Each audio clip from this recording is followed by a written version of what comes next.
Okay, pakita ko lang yung bagong VPN para sa computer o sa PC. So ito yung kanyang apps. So dito sa kanyang files. Ito sa files niya. Iano nyo rin yung driver. Open nyo lang. Ito driver.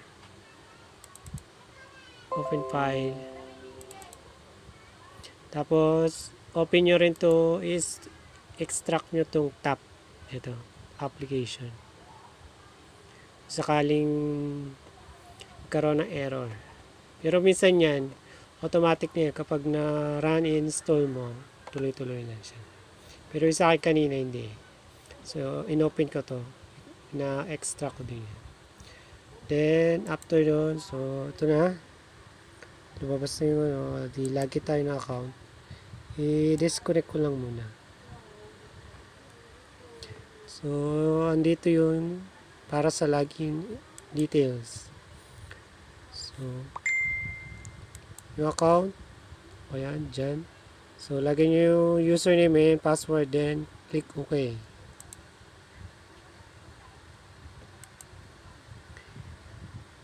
And dito sa server, so, ginagamit ko dati Canada. So, ngayon, try ko naman ng Japan.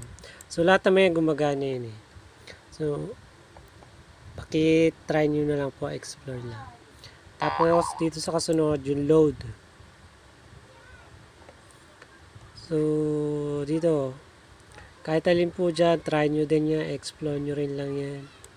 So, gagamitin ko ngayon TIO Promo 1 SSL. Tapos, injector 2. Then, connect. Bago natin connect, syempre, kailangan naka Wi-Fi tayo.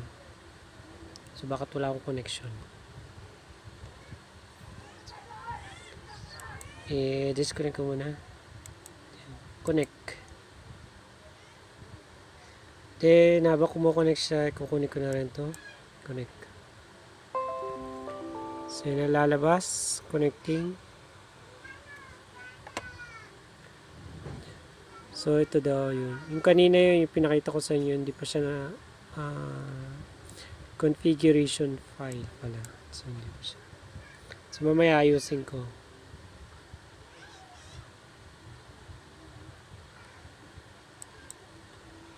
Ito, continuation. So, yan. Ito yung aking galing sa aking phone. Connect ko lang. Tapos ito, stop ko muna.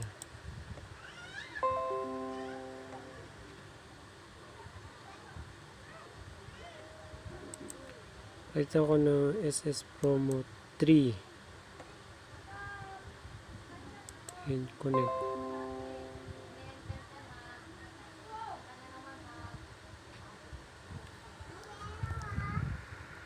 Makikita nyo siya. So yan, connected na siya. Ito yung pop up. So yan, tumutunog na siya. Sabihin,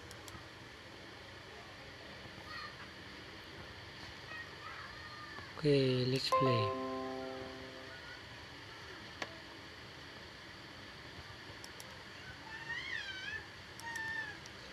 Isip ko lang namatay eh.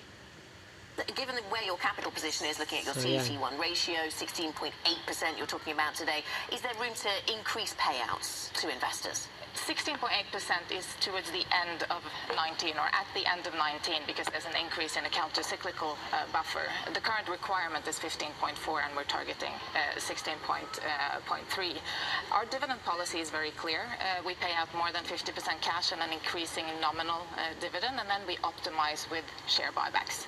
We still have room and believe there will be growth, and then what is important for us, rather than targeting a total amount combining dividend and payout, is to optimize around our capital situation in order to distribute excess capital to shareholders.